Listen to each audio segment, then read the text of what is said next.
마지막 입새라는 소설이 있습니다. 여러분 다 한 번쯤은 들어보셨고 대략의 줄거리는 알고 계실 줄로 압니다. 소설의 배경은 1900년대에 뉴욕의 예술가들이 모여 살았던 그리니치라는 마을이었는데요. 소설의 주인공인 존 씨라는 젊은 여화가가 있습니다. 근데 수라는 또 여자 또 친구와 함께 주택 3층에서 이제 그 그림을 그리며 그렇게 살아갔습니다. 그런데 주인공인 존 씨라는 이 화가가 이제 폐렴에 걸리게 되고 결국 병세가 굉장히 악화되어서 점점 악화되어져 가는 과정에 삶의 의욕을 잃어가게 됩니다.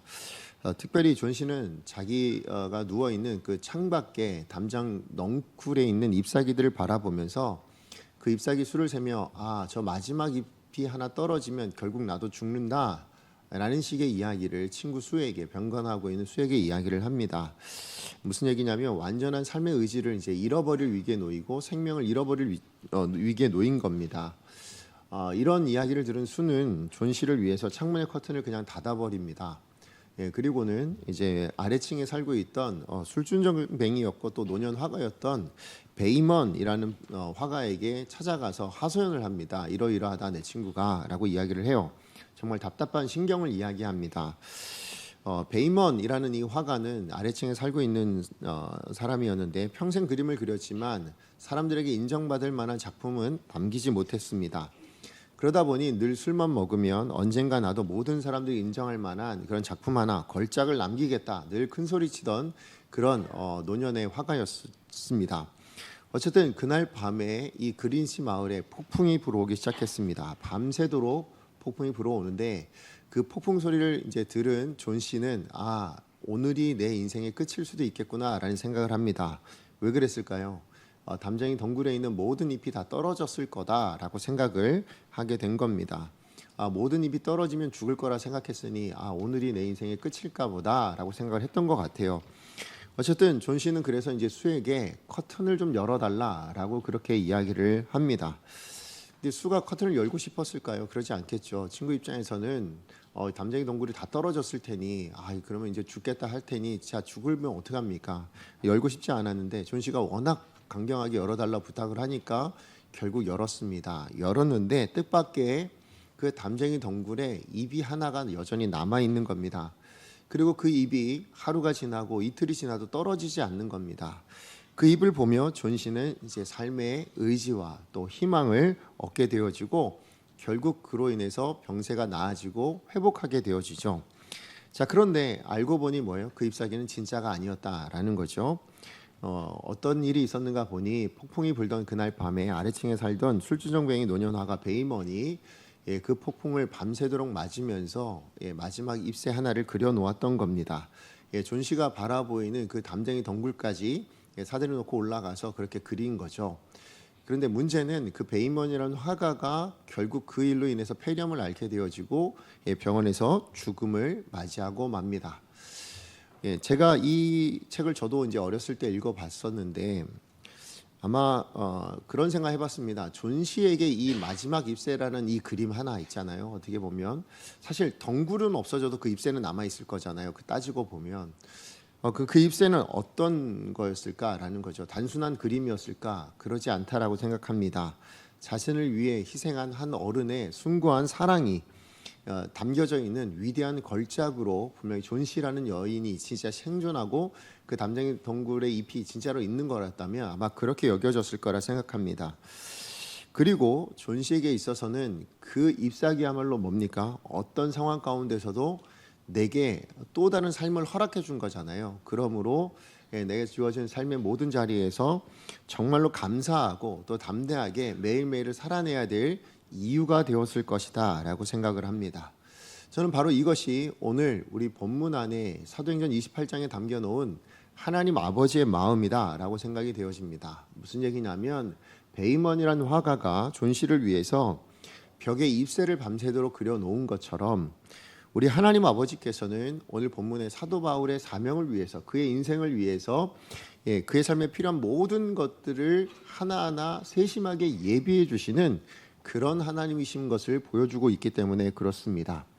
그렇기 때문에 사도 바울도 이 존 씨처럼 하나님 아버지의 그 놀라운 사랑 그것에 감사하며 또 담대함으로 말미암아 대제국 로마에 들어가게 되어집니다. 자, 우리 14절 하반절에서 오늘 본문의 15절까지 같이 한번 읽어보겠습니다. 시작. 그래서 우리는 이와 같이 로마로 가니라. 그곳 형제들이 우리 소식을 듣고 아비오 광장과 트레이스 타베르네까지 맞으러 오니 바울이 그들을 보고 하나님께 감사하고 담대한 마음을 얻으니라. 아멘. 예, 지금 이 모든 하나님의 예비하심을 통해서 담대한 마음을 얻었다라고 이야기하죠. 그리고 로마로 들어가게 되어진다라는 것입니다. 자, 그렇다면 로마를 향한 이 여정 가운데 오늘 본문에 하나님께서 예비하신 것이 무엇일까? 그리고 이 본문을 통해서 이제 우리가 2025년 한 해를 마무리하는 저와 여러분에게 주시는 하나님의 메시지가 있다고 생각하는데요. 그것을 좀 우리 두 가지로 나누기를 원합니다. 자, 그렇다면 하나님이 예비하신 것이 무엇인가? 오늘 본문에 첫 번째로 우리가 확인할 수 있는 것은 알렉산드리아 배인 것을 확인할 수 있습니다. 여러분, 백부장 율리오와 그 부하들의 호송을 받았던 이 죄수 사도 바울은 이제 가이사랴를 떠나게 되어지죠. 로마를 향해서 갑니다. 황제에게 소송받기, 이게 재판받기 위해서. 근데 가다가 루기아의 무라라는 도시에 도착해서는 배를 갈아타게 되어집니다. 그래서 그때 갈아탄 배가 알렉산드리아 배였습니다. 그래서 그 알렉산드리아라는 배를 타고 이제 로마를 향해서 가게 되어지는데, 근데 어떻게 됩니까? 우리 지난주 살펴봤지만 그 배를 타고 무리하게 운행을 하다가 어떻게 됩니까? 유라굴로 광풍을 만나게 되었고, 그로 인해서 결국 멜리데라는 섬까지 표류하게 되었고, 거기서 조난당해서 배는 파손당하고 거기 있던 모든 선원들은 다행히도 한 사람도 생명을 잃지 않고 멜리데라는 섬에 상륙하여 구조된 이야기를 우리가 지난주에 살펴보았습니다. 그리고 그 섬에 도착했을 때 무슨 일이 일어납니까? 그 섬 사람들이 불을 피워놨는데 참 거기서 이제 사도 바울이 그 불에 나무를 넣으려고 하다가 독사에 물리게 되죠. 자, 그런데 그 사건으로 인해서 뭐예요? 보블리오라는 그 당 멜리데 섬의 가장 최고의 지위를 가지고 있는 사람의 집에서 이제 3일을 머물게 되어지고, 그 3일 머무는 동안에는 또 그 집에 교제하는 동안에 보블리오의 부친이 질병에 들려 있는 것을 보고 사도 바울이 고쳐주게 됩니다. 그리고 그 고쳐준 사건 때문에 무슨 일이 일어납니까? 섬 사람들이 다 사도 바울을 찾아와요. 그래서 그 섬에 머무는 3개월 동안 사도 바울이 그 모든 사람들을 다 고쳐줍니다. 그런데 섬 사람들은 또한 그 고쳐준 은혜만 받고 끝냈냐? 그러지 않아요. 뭐합니까? 감사해서 자기들이 할 수 있는 것, 그 받은 은혜에 너무 감사해서 그걸 흘려보내는데 자기가 할 수 있는 걸로 합니다. 뭘로 합니까? 자기가 가지고 있는 재물들로 그 276명이나 되는 사람들을 3개월 동안이나 먹이고 입혀주는 그 모든 것, 재워주는 이 모든 것을 책임져주는, 그래서 은혜를 흘려보내는 일들이 일어나게 되어진 거죠. 그뿐이었습니까? 뿐만 아니라 이 276명이 결국 겨울이 지나고 3개월 후에 배를 타고 이제 로마로 다시 가게 되어지는데, 그 여정에 필요한 모든 것을 멜리데 섬 사람들이 다 채워주었다, 그 배에 실어주었다라는 이야기까지가 우리 지난주에 살펴본 이야기죠. 자, 그런데 오늘 본문에 분명히 여러분 기억하시길 지금 알렉산드리아 배는 난파당했습니다. 그래서 더 이상 존재하지 않아요. 파손되어 있단 말이죠. 자, 그런데 멜리데에서 3개월을 보내고 다시 배를 타고 로마를 향해 가는 건 분명한데, 그런데 그 새롭게 타게 된 배의 이름 또한 무엇이라고 얘기합니까? 알렉산드리아 배였다라고 이야기해요. 우리 11절 말씀 같이 한번 읽어보겠습니다. 시작. 석 달 후에 우리가 그 섬에서 겨울을 난 알렉산드리아 배를 타고 떠나니 그 배의 머리 장식은 디오스구로라. 여기 나오는 이 알렉산드리아라는 이 배는 사도 바울이 3개월 전에 멜리 섬에 도착할 때 파손되었던, 그 난파되었던 그 배와는 또 다른 배입니다. 어떻게 알 수 있는가? 11절 말씀에 보면 뭐라고 설명을 하고 있냐면 그 섬에서 겨울을 난 알렉산드리아 배, 이렇게 표현이 되어 있고요. 더 나아가서 오늘 이 본문을 기록한 누가라는 이 사람은 뭐라고 더 덧붙여 놨습니까?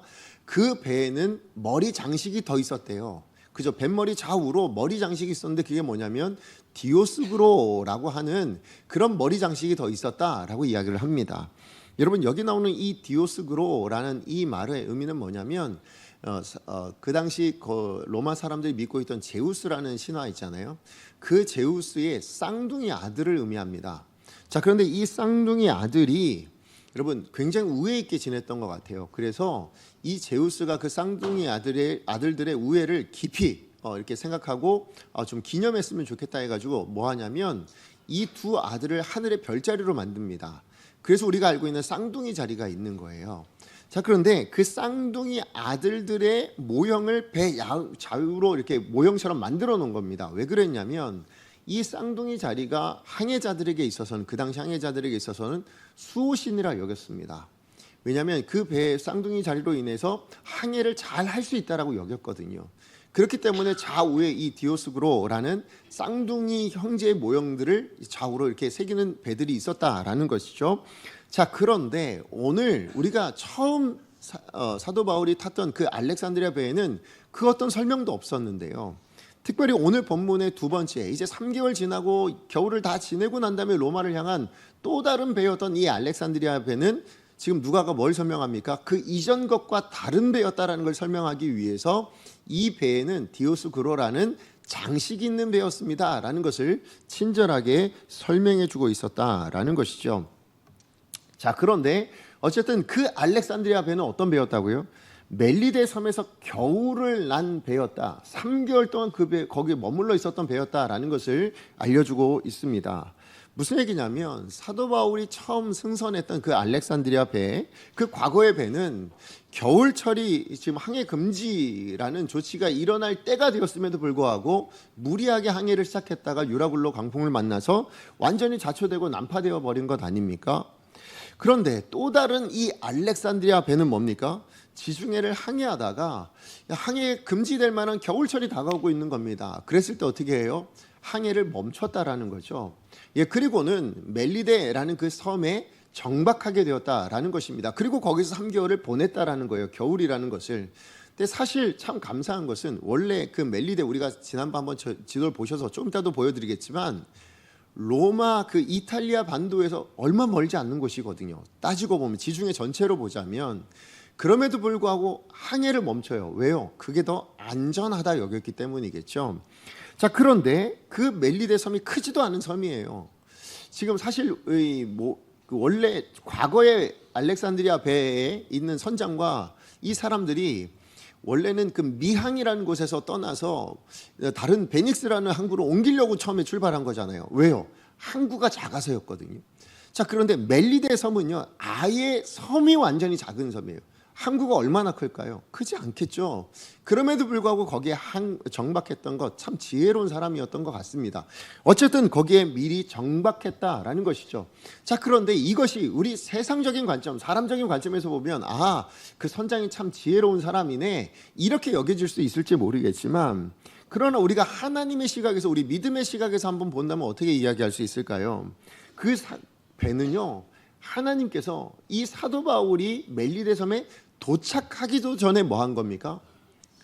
그 예비하심이었다라는 거예요. 그죠? 로마를 향한 여정이 어쩌면 멜리데 섬에서 멈출 수도 있는 거 아니겠습니까? 그런데 난파되어 들어온 사도 바울의 그 모든 일행들을 태울 수 있는 배를 하나님이 미리 예비하셨다라는 것입니다. 말씀드렸지만 알렉산드리아 그 배에 몇 명 타고 있었다고요? 276명이 탔어요. 작은 배로는 안 된다라는 거예요. 자, 그런데 또 다른 알렉산드리아 배, 무슨 얘기입니까? 알렉산드리아라는 지역에서 로마를 향해 곡물을 수송하는 배를 의미하는 거거든요. 그러니까 큰 배였다라는 거예요. 또 다른 그 큰 배가 사도 바울이 멜리데라는 섬에 도착하기도 전에 미리 와서 정박해 있게 하나님께서 그렇게 만드셨다라는 것이죠. 결국 여기서 우리가 알 수 있는 건 뭐냐? 유라굴로 광풍에 난파된 이 사도 바울과 그 일행들을 위해서 하나님은 피난처란 이름이 있는 멜리데라는 섬으로 인도에 가셨잖아요. 뿐만 아니라 그 섬에서 이제 난파되어서 더 이상 이제 어떻게 하지? 라고 여길 수 있는 그쯤에 뭡니까? 그 사명을 감당할 수 있도록 사도 바울을 위해서 뭐 하셨어요? 또 다른 알렉산드리아라는 배를 준비해 놓으시더라라는 것이죠. 이런 하나님의 세심함, 그죠? 이런 세심한 예비하심, 나를 위해서 그렇게 예비하신다라고 사도 바울이 느껴졌을 때 사도 바울의 심정이 어땠을까요? 정말 여호와 이레, 그렇죠? 그야말로 여호와 이레죠. 하나님이 예비하신다, 하나님이 준비하셨습니다. 그 하나님을 찬송했을 것입니다.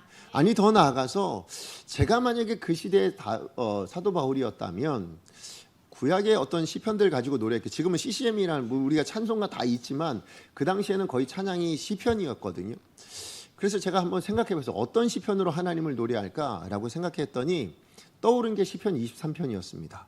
그야말로 사도 바울에게 오늘 이 예비하신 하나님의 인도하심을 우리가 생각해보면 하나님은 어떤 분이세요? 선한 목자이신 거예요.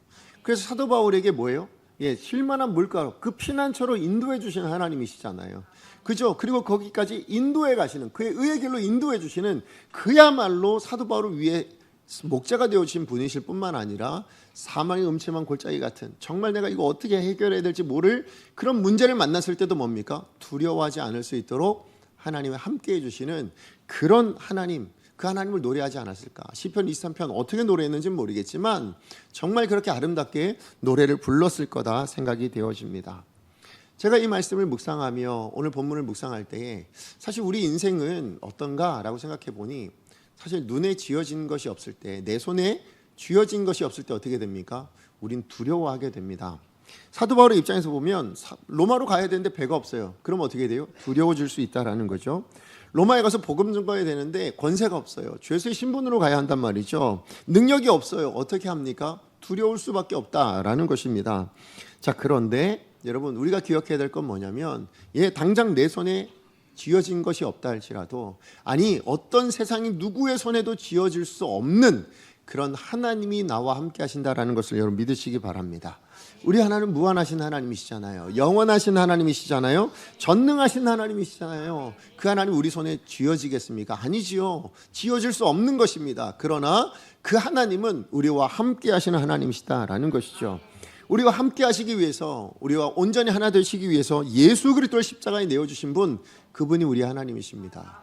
뿐만 아니라 우리같이 연약하고 보잘것없고 아무것도 없는 우리 존재를 성전 삼아 주셔서 성령님이 우리 안에 내주하고 계신다라는 것이죠. 함께하고 계신다라는 것입니다. 무엇보다 그 하나님이 우리의 아버지 되어주셨거든요. 그러므로 지금 당장 내 인생이 파선한 것처럼 내 손에 쥐어진 것이 아무것도 없는 초라한 인생인 것처럼 보여줄 수 있을지도 모르겠습니다. 아니면 지금 2025년 마지막을 맞이하고 있는데 정말 답이 안 보이는 그런 문제로 고난하고 힘들어하시는 분들이 계실지도 모르겠습니다. 그러나 우리가 기대할 수 있는 것이 있습니다. 뭡니까? 하나님 우리 아버지께서 저와 여러분을 사랑하시기에 뭐예요? 예비하신 또 다른 알렉산드리아 배 그것을 반드시 만나게 하실 것임을 여러분 믿으시기 바랍니다. 그게 믿음의 사람인 거예요. 그걸 다른 말로 뭐라고 얘기합니까? 신앙으로 산다라고 말하는 진정한 믿음의 삶인 줄로 믿습니다.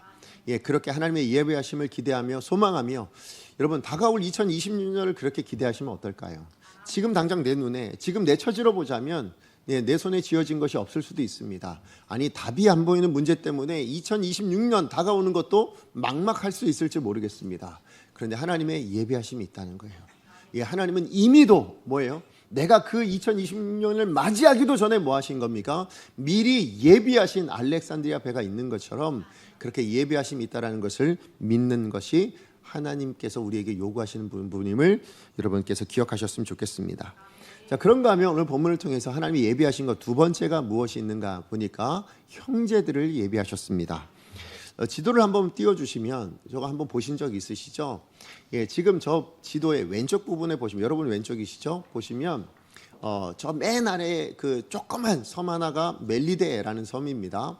그 섬에서 이제 출발하게 됩니다. 또 다른 알렉산드리아 배, 하나님 예비하신 그 배를 타고는 이제 사도 바울을 비롯해서 뭐 백부장 율리오부터 모든 군인들 다 태워가지고 270명 다 타고 어디를 향해 갑니까? 이제 로마를 향해 올라가게 되어집니다. 근데 가장 먼저 어딜 가냐면 그 시실리아 그 위에 지중해 가장 큰 섬인 그 시실리아라는 섬에 있는 수라구사라는 곳에 항구에 도착해요. 가는데 거기서 사흘을 머물게 됩니다.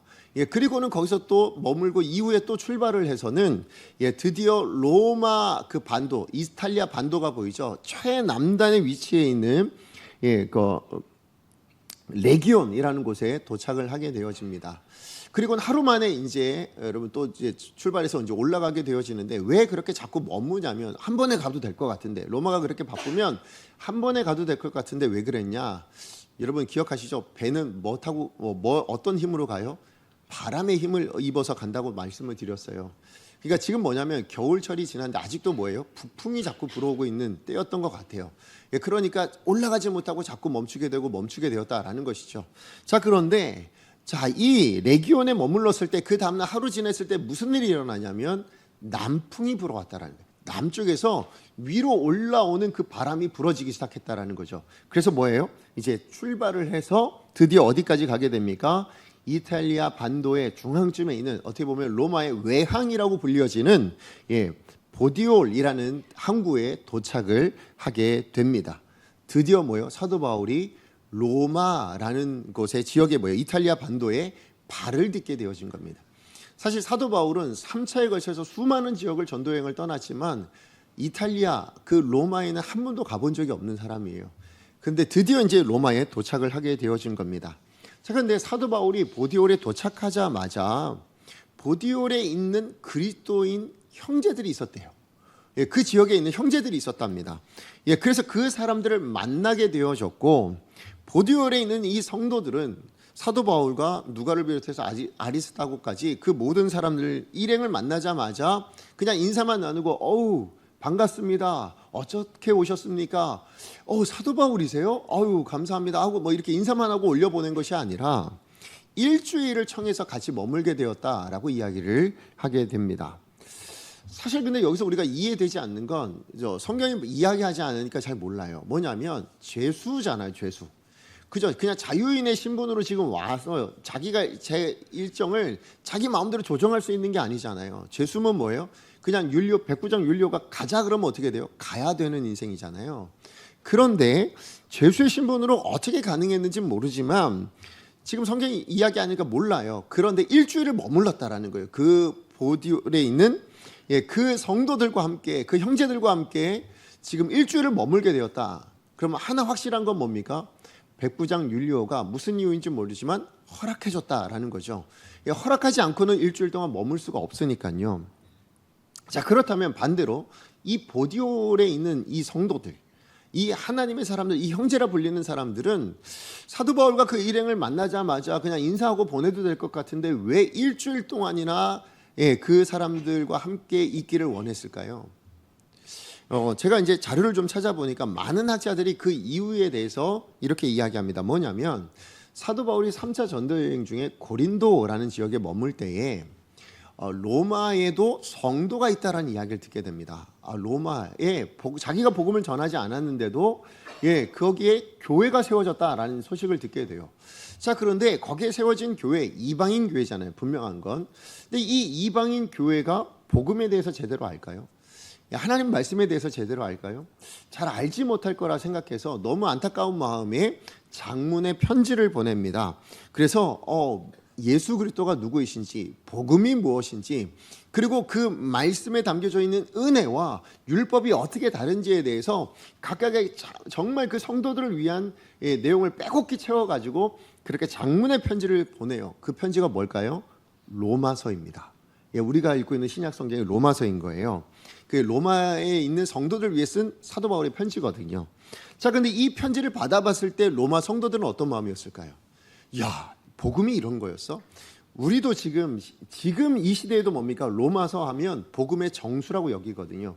우리 수많은 성경 말씀 가운데 가장 복음을 핵심적으로 잘 표현하고 있는 성경 말씀을 들라라고 하면, 성경책을 들라라고 이야기하면 신약 성경 27권 중에서도 뭘 얘기합니까?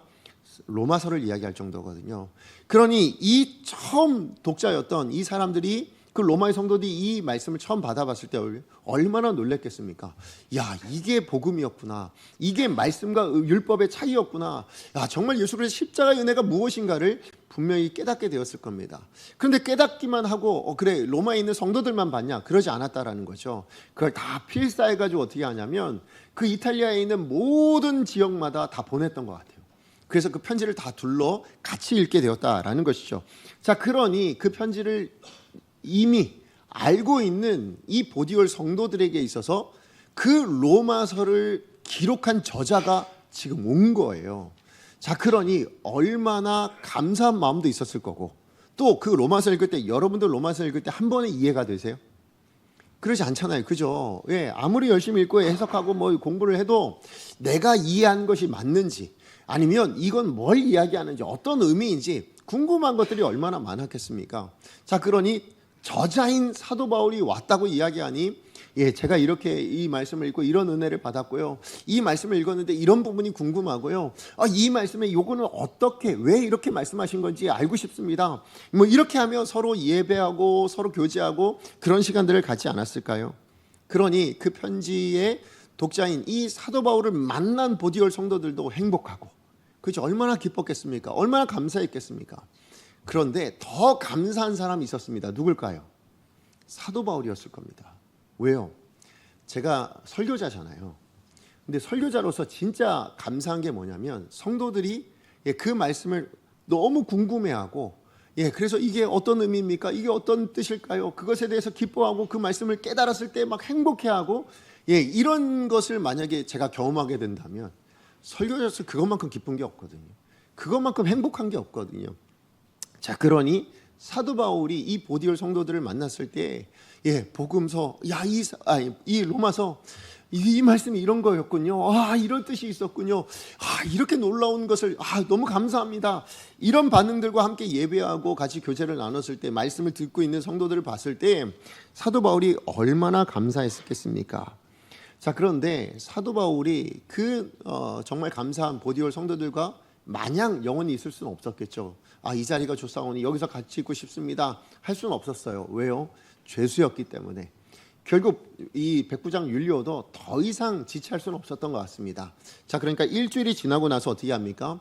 이 백부장 율리오와 그 군인들의 또 호송을 받으면서 로마를 향해서 이제 다시 이제 이동을 하게 되어집니다. 그런데 배를 타고 왔잖아요. 지금까지는. 그런데 더 이상 배를 타고 올라가지 않아요. 여러분 아까 보였었던 지도에서 배 타고 또 올라가도 될 것 같은데 배를 타고 올라가지 않고 이번에는 육로를 통해서 올라가게 됩니다. 왜 그랬을까요? 여기는 여러분이 잠깐의 상식이 있으시면 되는데 여러분 이런 말 들어보셨습니까? 모든 길은 어디로 통한다? 로마로 통한다. 무슨 얘기냐면 그 당시에 로마 제국을 세울 때에 도로를 굉장히 많이 잘 정비해 놨습니다. 오늘날 우리가 알고 있는 이런 도로처럼 정말 잘 정비를 해놨거든요. 그러다 보니 날씨와 그 다음에 바람의 영향을 받는 배를 타고 가는 것보다 그런 어떤 영향을 받지 않고 갈 수 있는 육로가 훨씬 더 편했던 것 같아요. 로마까지 거의 가까이 왔으니까. 그래서 이 보디올이라는 이곳이 로마에서 220km 정도 떨어져 있거든요. 그래서 이제 이 보디올을 떠나서 드디어 이제 사도 바울이 육로를 통해서 이제 로마를 향해 올라가게 됩니다. 자, 그런데 그렇게 올라가는 여정 가운데 또 사도 바울에게 예기치 않은 정말 놀라운 일이 하나 또 일어나게 되어지는데 그게 뭐냐면 바로 로마에 있는 성도들 중에 몇몇 부류의 사람들, 두 부류의 사람들이 각각 어느 장소를 통해서 사도 바울을 마중 나와 있었던 겁니다. 그 장소가 어디냐? 로마에서 한 60km 정도 떨어져 있던 아비오라는 광장과 또 한 50km 정도 떨어져 있는 트레이스 타베르네라는 곳이었습니다. 우리 15절 말씀 같이 한번 읽어볼까요? 시작. 그곳 형제들이 우리 소식을 듣고 아비오 광장과 트레이스 타베르네까지 맞으러 오니 바울이 그들을 보고 하나님께 감사하고 담대한 마음을 얻으니라. 네, 그곳 형제들이 어디예요? 로마에 있었던 형제들이라는 얘기입니다. 자, 로마에 있는 성도들이 지금 로마를 향해 가고 있는데 그곳이에요. 그곳 로마를 향해 가고 있는데 그곳에 있는 형제들이 우리의 소식을 듣고는 아비오 광장까지 오고 트레이스 타베르네라는 곳까지 왔다라고 이야기를 하고 있습니다. 자, 아니 어떻게 누가 이 소식을 전해줬을까요? 우리의 소식을 들었대요. 누가 전해줬을까요? 아마 보디올에 있는 성도들이 보내지 않았을까요? 그죠? 드디어 이 사도 바울이라는 분, 이 로마서를 쓰신 분이 지금 이 이탈리아 반도에 우리 여기 도착했습니다. 그리고 로마를 향해 간대요 라는 소식을 아마 전해주었던 것 같습니다. 자, 그런데 이 소식을 들었던 로마에 있는 성도들이 뭡니까? 그냥 그래 온대? 알겠어. 그럼 기다리고 그렇게 기다리지 않았다라는 거예요. 뭐 했다고요? 얼마나 기뻤던지 얼마나 좋았던지 그 사도 바울을 마중하기 위해서 먼 거리를 마다하지 않고 지금 내려왔다라고 이야기합니다. 몇 킬로요? 60km, 50km를 날려왔다는 거예요. 여러분 그 당시에 지금은 차 타고 그냥 10분이면 한 20분, 30분이면 갈 수 있는 거리지만 사실 그 당시엔 걸어 다녀야 됐거나 아니면 마차 타잖아요. 결국 뭡니까? 하루 이틀 길을 걸어와야 됐다거나 아니면 마차를 타고 움직여야 됐다라는 이야기입니다. 근데 성도들이 움직였으니 얼마나 많은 사람들이 움직였겠습니까? 자, 그렇게 보자면 여러분, 근데 한번 생각해 보세요. 로마를 향하는 길이 한두 개가 있을까요? 아니죠. 여러 군데 길이 있을 거잖아요. 그렇죠? 예, 그런데 여러 군데로 어느 길로 올지 모르잖아요. 지금 온다는 소식만 들었지 어느 길로 올지 어떤 방법으로 올지 또 무엇보다 뭐냐면 사도 바울을 본 로마 성도들이 있을까요? 없어요. 왜냐하면 사도 바울이 처음 왔단 말이에요. 자, 그러면 누가 어떻게 생긴 사람이 사도 바울인지도 알지도 못해요. 그런데 사도 바울이 온다는 소식을 듣고 무작정 출발을 하는데 그나마 뭐예요? 두 파트로 나눴다라는 거죠. 이 길이 좀 가장 유력한 것 같아 해가지고 뭐예요? 두 길로 나눠서 오게 되었다라는 것이죠. 예, 그런데 뭐예요? 만나게 됐다라는 거죠. 이게 놀라운 거 아닙니까? 그죠? 어느 길로 올지 모르는데 예를 들면 이거죠. 오늘 여기서 저기 서울역에서 지금 누가 온대요. 예, 그래서 지금 제가 가야 돼요. 220km면 대전쯤 될까요? 대구쯤 될까요? 거기서 지금 온대요. 자, 그러면 우리가 지금 마중을 나간다고 생각해 봅시다. 어느 길로 가면 될까요? 예, 경부 고속도로 타고 올까요? 중부 내륙 타고 올까요? 뭘 타고 올까요? K스타일 타고 올까요? 아니면 뭘 타고 올까요? 모르잖아요. 그렇죠? 그런데 지금 우리 교회 성도들이 예를 들면 대구에 있는 어느 분이 온다 해서 뭐예요? 지금 마중을 나간다 그러면 어떻게 나갈지 모르잖아요. 지금 로마 성도들이 그랬다라는 거예요. 누가 온대요? 여러분, 이철수라는 사람이 온답니다. 여러분, 한 번도 본 적이 없는 이철수 어떻게 찾으시겠어요? 그죠? 그런데 그렇게 온답니다. 수많은 사람들과 함께 오는데 어느 길로 올지 몰라요. 지금 그런데도 불구하고 출발했다라고 이야기하는 거죠. 그런데 그래서 출발했는데 뭐예요? 만났다라는 거죠. 예, 사도 바울의 입장에서 그 로마 성도를 만났을 때 어떤 마음이었을까요? 그야말로 감사하지 않았을까요? 내가 뭐라고? 예, 지금 로마의 죄수의 신분으로 지금 오고 있는 나 같은 사람을 위해서 그 로마에 있는 성도들이 정말 많은 사람들이 자기를 이 먼 곳까지 마중 나와 있는 모습을 봤을 때 얼마나 감사하고 감격스러웠겠습니까? 자, 그런데 오늘 본문을 보시면 여러분, 만약에 여러분을 위해서 누군가 마중 나오면 그 마중을 나왔는데 만났어요. 정말 감격스럽게.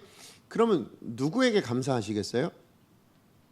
그죠? 마중 나온 그 사람에게 감사하는 게 맞잖아요. 그죠? 감사합니다. 이렇게 마중 나와서 너무 고마워요. 할 것 같은데 오늘 본문을 보면 사도 바울은 로마에 있는 성도에게 감사하지 않아요. 자, 우리 한번 누구에게 했다고요? 15절 말씀해 보니까 하나님께 감사하고 그리고 또 하나가 더 붙었어요. 뭐라고 얘기합니까? 담대한 마음을 얻었대요. 아니, 감사한 건 감사할 수 있겠는데 담대한 마음을 얻었다라는 건 어떤 의미가 되어지는가? 왜 사도 바울에게 먼저 하나님께 감사하게 되었고 또 이 성도들을 만난 일이 그에게 담대한 마음을 주는 일이 되었는가? 사실 이 안에 어떤 놀라운 섭리가 있었는지에 대해 사도 바울이 깨달았기 때문인 거예요. 무슨 얘기냐면 여러분 한번 생각해 보세요. 사도 바울이 보디올이라는 곳에 왔어요. 근데 거기서 와가지고 그냥 하루 지내고 만약에 바로 출발을 했다면 어떻게 되었을까요? 오늘 이 마중 나와서 만나는 일은 절대 일어날 수가 없습니다. 왜 그럴까요? 220km 떨어져 있다고 말씀을 드렸어요. 그러면 그 당시 교통수단으로는 몇 날 며칠이 걸려야 갈 수 있는 거리잖아요. 자, 그러면 하루만 하고 만약에 출발을 했다면 사도 바울이 로마에 왔습니다. 이탈리아에 왔습니다라는 소식을 전할 수 있는 시간이 없어요. 그죠? 전할 수 있는 방법이 없어요. 올라가는데 같이 올라가고 있을 뿐이잖아요. 그죠? 예, 그러므로 전할 기회가 전혀 없었고 그런데 불구하고 여기에 아까 말씀드렸던 이 보디올에 있는 성도들이랑 사도 바울이 일주일이라는 시간을 머물렀잖아요. 근데 죄수의 신분으로 왜 일주일을 머물렀는지 아니 백부장 율리오가 왜 이걸 허락해 줬는지 몰라요. 성경 어디에도 나오지 않으니까. 그런데 하나님께서 역사하셨다라고 사도 바울이 생각한 겁니다. 왜요? 바로 이걸 위해서. 예, 이 성도들 마중 나온 이 성도들과 만나는 이 사건이 일어나게 하시기 위해서 하나님께서 역사하신 거였구나라는 거죠. 무슨 얘기입니까? 소식을 전하러 몇 날 며칠을 올라갔고 그 소식을 들은 성도들은 그래서 며칠 하루가 됐든 이틀이 됐든 내려오게 된 거잖아요. 그리고 그 일주일 지난 다음에 사도 바울이 올라가는 그 순간 중앙에 만날 수밖에 없는 시간적인 타임이 되었다라는 거죠. 그리고 정말 절묘하게 뭡니까? 그 타이밍과 장소까지 하나님께서 세밀하게 맞춰주셨다. 결국 그래서 만나게 해주셨다라는 것을 사도 바울이 깨닫게 되었다라는 것입니다. 결국 여기서 사도 바울이 알게 되어진 건 뭐냐? 와, 이 사람들 참 친절한 성도님이시구나. 야, 이렇게까지 참 나를 배려해 주시는 성도님이구나. 이게 아니라 뭘 깨닫게 된 겁니까? 그 성도들을 통해서 지금 하나님이 나에게 이렇게 세심하게 배려하고 계시는 거구나. 더 나아가서 하나님이 나를 환영해 주고 계시는구나 라고 여겼다라는 거예요. 왜요? 하나님이 사도 바울에게 명령하신 것이 있었습니다. 뭡니까? 너 예루살렘에 복음 증거한 것처럼 로마에서도 복음 증거해야 돼 라고 분명히 말씀하셨거든요. 자, 그런데 그 오고 가는 과정이 결코 평탄하지 않았어요. 그죠? 감옥에 갇혀서 수년 동안 있었지 않나? 더 나가서 뭐예요? 풍랑을 만나서 3개월 동안이나 또 섬에 표류하고 있지 않나? 이 모든 어려운 일들을 다 겪고 겨우 지금 로마에 도착했는데, 근데 로마에 가까이 가고 있는 사도 바울의 모습은 어떠합니까? 이 성도들을 만나기 전까지 사도 바울의 모습을 보면 그냥 드러난 모습으로만 보면 죄수입니다. 그리고 초라한 노인입니다. 그죠? 지금 나이가 많이 든 노인 죄수의 모습으로 그렇게 지금 로마를 향해 올라가고 있다고요. 복음을 증거해야 되는 사명 가지고 가고 있는 성도의 모습인데 그 성도의 모습이 뭐라고요? 초라한 노인의 죄수의 신분으로 올라가고 있는 겁니다. 그러니 그런 모습으로 로마에 만약 홀로 도착했다면 그 거대한 대제국의 수도인 로마의 그 화려한 곳 앞에서, 그 로마 제국의 황제 앞에서 얼마나 그 마음이 힘들었을까요? 그죠? 그런데 하나님이 뭐 해주시는 거예요? 그 로마의 성도들 두 파트나 보내는 거예요. 무슨 얘기예요? 하나님이 쌍수를 들어 환영하고 계시는 겁니다. 너 잘 왔어. 어우, 당신 오셔서 너무 감사합니다. 그 통해서 뭐예요? 하나님이 환영하고 계신다. 네가 로마까지 오게 된 것 내가 너무 환영한다 라는 그 하나님 아버지의 마음을 깨닫게 되어진 거죠. 그러니까 뭐가 돼요? 하나님께 먼저 감사한 거예요. 그리고 내가 지금 노인으로 정말 늙은 그런 이 나이든 모습으로 초라한 죄수의 신분으로 지금 로마를 향해 왔지만, 그렇구나, 나 혼자 이런 모습으로 들어가더라도 하나님이 나랑 함께 하시는구나. 여전히 하나님은 나를 위해서 이렇게 일하고 계신 하나님이시구나. 이걸 깨닫게 되니까 뭐예요? 담대해지더라 라는 것이죠. 맞아요. 사도 바울은 그 로마라는 그 대제국의 심장을 향해 가지만 그 가는 길은 초라할 수 있다라는 거예요. 그죠? 하나님의 사명 붙들고 가는 길인데, 하나님이 가라 해서 가는 길인데, 근데 너무 초라한 모습으로 갈 수도 있죠. 그런데 그 초라한 모습 때문에 하나님이 외면했던 거냐? 아니라는 거예요. 하나님 여전히 인도하고 계셨고, 하나님 여전히 그를 위해서 예비하고 준비하고 계신 하나님, 함께 하시는 하나님이신 것을 알게 됩니다. 그런데 더 놀라운 건 뭐냐면 그 아비오라는 광장에서 출발하는 그 대로가, 여러분 아비오 대로라고 부르거든요. 제가 자료를 찾아보니까 그 대로는 로마에서도 유명한 대로였는데 어떤 걸로 유명했냐면 로마의 개선 장군이 개선 행진을 할 때 사용하던 도로였대요. 지금 그 길을 사도 바울이 간 거잖아요. 사도 바울이 그 길을 통해서 로마를 향해 올라가고 있었던 거잖아요. 제가 거기서 뭘 깨닫게 되어졌냐면, 정말 볼품없는 모습으로 그렇게 로마를 향해 입성하고 있는 겁니다. 무엇 때문에요? 생명을 위해서, 그죠? 그들을 복음을 위해서 하나님의 사명 들고 지금 그 길을 걸어가고 있는 겁니다. 초라한 모습으로 걸어가고 있죠. 그런데 사도 바울은 오늘 그 초라한 모습으로 올라가지만, 그래서 주눅들어 올라갔는가? 그래서 뭐 불평하는 마음으로, 아니면 정말 그냥 좌절스러운 마음으로 올라갔는가? 아니요. 오늘 본문에 뭐라고요? 감사하는 마음으로 담대한 심정으로 올라갔다라고 얘기합니다. 다시 얘기하면 그야말로 개선 장군처럼 들어갔다라는 거예요. 근데 제가 이 모습에서 누가 떠올랐냐면 예수님이 떠올랐어요. 예수님이 예루살렘을 향해 올라가실 때, 그죠? 예루살렘에 입성하실 때 뭐예요? 나귀를 타고 초라한 모습으로, 정말 왕이라고 부르지만, 호산나 다윗의 왕이라고 부르지만, 그러나 정말 초라한 모습으로 올라가지만 예수님이 절망스러운 마음으로 들어가셨을까요? 감격스러운 마음으로 들어가셨겠죠. 하나님의 사명 붙들고 담대한 마음으로 들어가셨겠죠.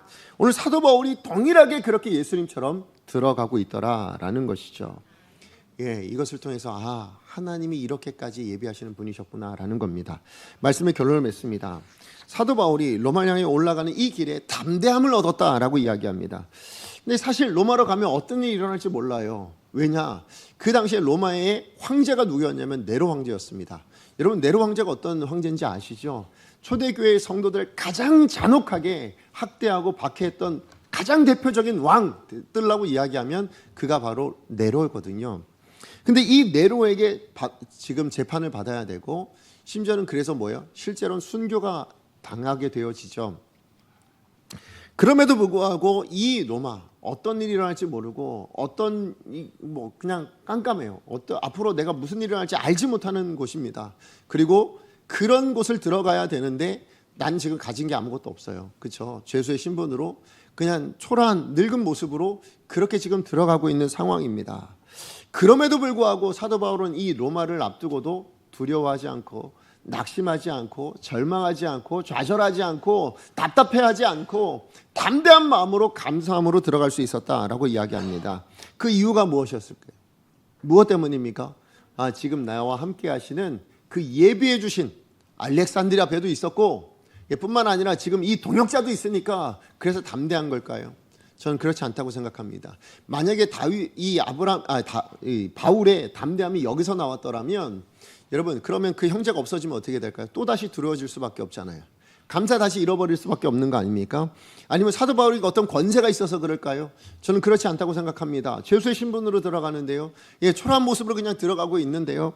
자, 그렇다면 사도 바울이 앞날을 모른 채 롬을 향해 들어가면서도 그렇게 담대할 수 있었던 이유는 어디 있는가? 하나님 아버지를 그 마음에 담았기 때문입니다. 그죠? 무슨 얘기냐면 이 모든 예비하심 가운데 담겨져 있는 하나님 아버지의 마음이 뭐였어요? 사랑인 것을 알게 된 겁니다. 하나님이 나를 이렇게 사랑하시는구나. 그 하나님의 사랑이 그 마음 가운데 가득 채워지니까 뭐가 되어집니까? 담대해지더라. 여러분, 요한일서 4장 18절 말씀 같이 한번 읽어보겠습니다. 시작. 사랑 안에 두려움이 없고 온전한 사랑이 두려움을 내쫓나니 두려움에는 형벌이 있음이라. 두려워하는 자는 사랑 안에서 온전히 이루지 못하였느니라. 아멘. 오늘 이 말씀에 보면 여러분, 혹시 어둠이 어떤 상태라고 생각하십니까? 우리 어두움 하면 그냥 깜깜하다, 새까맣다 이렇게 생각할 수 있지만 실상은 뭐예요? 빛이 없는 상태가 어둠이죠. 그래서 여러분, 빛이 들어오면 어떻게 됩니까? 어둠은 그냥 힘을 잃어버립니다. 아무리 내가 어둠을 계속 유지하고 싶다 할지라도 조그만 빛이라도 생기면 어둠은 힘을 다 잃어버리게 됩니다. 여러분, 우리 안에, 마음 안에 있는 두려움이라는 것이 그러하다라는 거예요. 무슨 얘기냐면 우리 안에 있는 두려움은 용기가 없는 상태가 두려움이 아닙니다. 용기가 주어지면, 다른 어떤 것이 들어오면 그러면 그 두려움이 사라지는 거냐? 그게 아니라는 거예요. 오늘 성경은 뭘 얘기하냐면 두려움이라는 것은 무엇 때문에 생기는 거냐? 사랑이 없는 상태가 두려움이 생기는 상태래요. 그렇잖아요. 다시 얘기하면 우리가 생각할 때는 어떤 실력이 있고 능력이 있고 무엇이 있어야 그래야 내가 담대할 수 있다, 어느 세상 앞에 담대할 수 있다라고 생각하지만, 그러나 성도에게 있어서의 담대함은 어디서 나온다고 얘기하십니까? 하나님의 사랑에서 나온대요. 사랑 안에 두려움이 없고 완전한 사랑이 두려움을 내쫓는다라고 말씀을 합니다. 자, 그러므로 여러분, 우리 다가오는 2026년도를 생각해 보십시오. 어떤 마음이십니까? 지금 여러분 안에 혹여나 두려운 마음이 있다면, 여러분, 그 두려운 마음을 없애기 위해서 필요한 게 뭘 것 같으세요? 여러분, 하나님, 제가 2026년도를 맞이할 때 두려움 없이 정말 2026년 잘 살려면 하나님, 내 눈에 보이는 무엇인가를 예배해 주십시오라고 여러분 간구하고 계시다라면 틀린 거예요. 무슨 얘기냐면 그건 있다가도 없어질 수 있는 거잖아요. 그렇죠? 내 눈에 보이는 것을 여러분이 추구하고 있다면, 하나님, 저 물질이 있어야 2026년도가 평안할 수 있을 것 같습니다. 하나님, 어떤 사람을 붙여주셔야만 제가 평안할 수 있을 것 같습니다. 하나님, 제가 어떤 학력이나 능력이나 무엇이 있어야만, 내가 어느 자리에 가 있어야만, 그래야 내가 두려워하지 않고 담대하게 평안함을 누릴 수 있는 2026년도가 될 것 같습니다. 제게 그것을 주십시오라고 구하고 있는 거라면 틀렸다라는 거예요. 하나님은 이 모든 예비하심을 통해서 하나님 뭘 보여주고 싶을까요? 그 모든 예비한 것이 너에게 평안을 주고 있는 것이 아니라 무엇이 나에게 평안을 주고 있는 겁니까? 담대함을 주고 있는 겁니까? 그걸 통해 보여주시는 하나님 아버지의 마음이요. 그게 뭐라고요? 사랑이라는 겁니다. 그 사랑이 내 안에 가득 채워질 때 뭡니까? 내가 없어도 담대할 수 있다라는 거예요. 내가 없어도 감사할 수 있다라는 것을 말씀해 주고 있는 것입니다. 예, 우리는 하나님의 예비하신 것, 그것을 우리는 기대하고 살아갈지 모르겠습니다. 어쩌면 그것을 기도 제목으로 삼아 오늘도 기도하고 있을지 모르겠습니다. 2026년도 그래야만 평안할 수 있다라고 여러분 생각하실지도 모르겠습니다. 그런데 하나님은 아니라고 말씀하시는 겁니다. 그것은 줄 수 있는 거죠. 그런데 그게 평안의 근거가 되어진다면, 예, 그 주어진 그 무엇, 눈에 보이는 그 무엇이, 그것이 물질이든 사람이든 아니면 어떤 능력이든 아니면 어떤 자리든 환경이든 그것이 내게 주어져서 담대할 것이라면 그것은 일시적인 것밖에 되지 않는다라는 거예요. 하나님 우리 가운데 주시고자 하는 담대함은, 하나님 우리 가운데 잃어버리지 않을 감사함의 이유는 하나님 아버지의 마음이 채워질 때라고 말씀하고 있는 겁니다. 하나님은 이 모든 예비하심을 통해서 뭘 주길 원하실까요? 그 눈에 보이는 그걸 주길 원하시는 것이 아니라 내가 너의 목자가 되어지고 내가 너를 그만큼 사랑하고 있다라는 그 사랑을 주기를 원하시는 우리 하나님 아버지의 마음을 헤아릴 수 있는 저와 여러분 되기를 원합니다. 왜 그것을 헤아리길 원하실까요? 그것이야말로 진짜 감사할 수 있는 이유, 잃어버리지 않을 감사를 할 수 있는 이유, 더 나아가서 뭐예요? 두렵지 않고 담대함으로 살아낼 수 있는 이유가 되기 때문이래요. 여러분, 그러므로 다가오는 2026년도 아니 2025년 마무리하실 때 여러분 지금 무엇 때문에 감사할 수 있고 무엇 때문에 두렵지 않고 담대할 수 있다라고 생각하십시오. 하시는가요? 여러분, 눈에 보이는 그 무엇, 하나님 주시는 그 무엇, 그거 말고요, 하나님 그분이 여러분 마음 안에 있었으면 좋겠습니다. 예, 하나님 그 사랑이 여러분 마음 안에 가득 채워지기를 소망합니다. 하나님 여러분 사랑하고 계시거든요. 수많은 예비하심들을 여러분에게 이미 보여주셨다면 여러분 다가오는 2026년도 여전히 여러분을 사랑하시는 하나님을 생각하며 감사함으로 맞이할 수 있는 여러분 되셨으면 좋겠고, 담대함으로, 사도 바울도 감사함과 담대함으로 로마를 앞두고 있잖아요. 그렇죠? 우리에게 이 로마가 2026년도라면, 그죠? 여러분 정말 감사함으로 담대함으로 2026년도를 맞이하는 저와 여러분 되어지기를 하나님 원하고 계신 거예요. 어떻게 가능하다고요? 하나님 아버지의 사랑을 채우셔야 합니다. 예, 그러기 위해서 뭐예요? 하나님이 우리를 이미 사랑하시잖아요. 그럼 우리도 사랑하시면 됩니다. 하나님을 사랑하십시오. 하나님 주시는 그 예비하신 것, 그 눈에 보이는 것 사랑하지 마시고요, 하나님을 사랑하십시오. 하나님을 사모하십시오. 하나님을 구하십시오. 그럴 때 하나님께서 여러분에게 참된 평화, 감사, 담대함을 허락하여 주시는, 그래서 그 담대함과 감사함으로 2026년도를 살아가는 저와 여러분 되어질 줄로 믿습니다.